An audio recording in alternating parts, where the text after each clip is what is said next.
In this question, we're being told that Bill is constructing a knit for a triangular prism, which we can see is located here. It says, if he has drawn one triangle, what other polygons does he need to draw?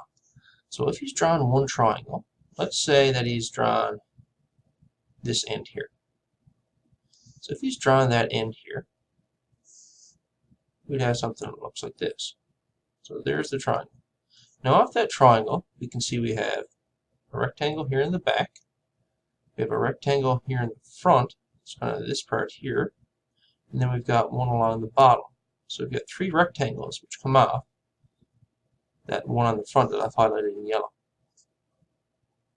So we could have a rectangle that moves down this way.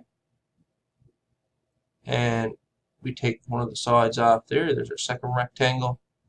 And the other side would be our third rectangle.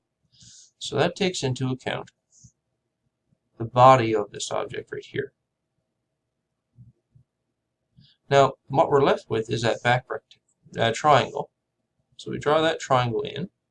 So for our total faces here, we'd have our front triangle, our back triangle, and then the three sides for a total of 5 faces.